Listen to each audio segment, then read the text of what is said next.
Hindi naman siguro. Okay. Papasok ka sa bahay na puro sunflower. Lahat ng gamit. Maganda Oo. siguro, Dapat no? may painting siya ni Banggo. Yung Oh, sunflower. yes. Etong susunod na BTR naman, partner. Mantakin mo, ito yung abogado. Abogado. Attorney! Attorney. Attorney. Ang talagang pangalan niya, Attorney Palaka. Ay! Attorney Kokak. Alam mo, Oo kunya, naman. alam mo, kausap ko sa telepono, ang ringing tone niya, Kokak, Kokak. Hindi natin malaman ngayon kung nakakaaliw yun o nakakabaliw. Mabuti pa, Oo panoorin mo nga. yung kompletong Sige, istorya ni okay. Attorney Kokak. Ay, hindi. Ayan. Ito si Attorney Dennis Gorecho, nagtapos sa UP College of Law. Sa kanyang opisina sa Ayala Avenue, mapapansin ang mga palamuting palaka. Pagkat si Attorney Dennis ay binabansagang The Frog Prince. 5 taon nang nangongolekta ng palaka si Attorney Dennis. Lahat ng kanyang mga kliyente at kaopisina alam na alam kung anong ireregalo sa kanya. For a lawyer na seryoso dapat, I have this playful attitude on dealing with my cases. I talk to them in a light mood kasi with my frog around.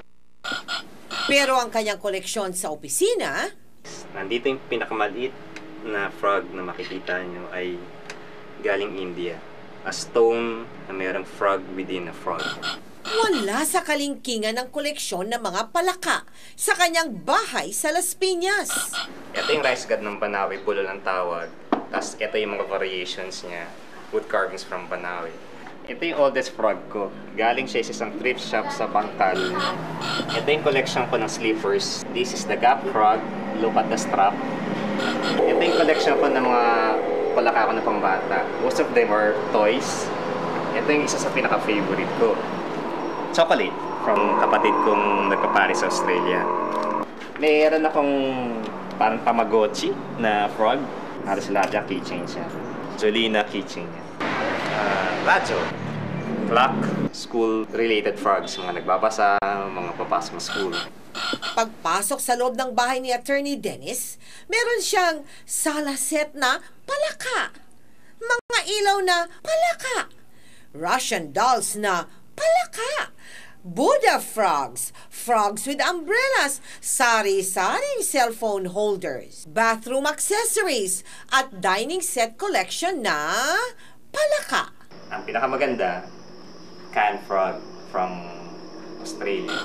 Naniniwala si Attorney Dennis na nagbigay ng swerte sa kanya ang mga palaka. Kung titingnan mo yung Chinese culture, meron diyang wisdom siya and good luck. Sa Egypt naman, meron silang fertility frog, si Hekit. Tapos sa ibang culture naman, meron silang tinatawag na blessings yan dahil nagmumultiply siya every time umuulan.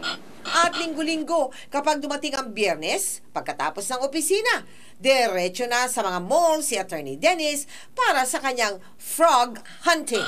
Mas gusto ko siya mag-collect kasi bumili akong kotse. Pag kinombine mo lahat ng ginastos ko dito, para ako na akong bumili ng kotse. Yung amount niyan, hindi ko nakokontrol. I have this purpose kasi na parang I have to match yung the biggest collection na nasa England. And that is 15,000 frogs.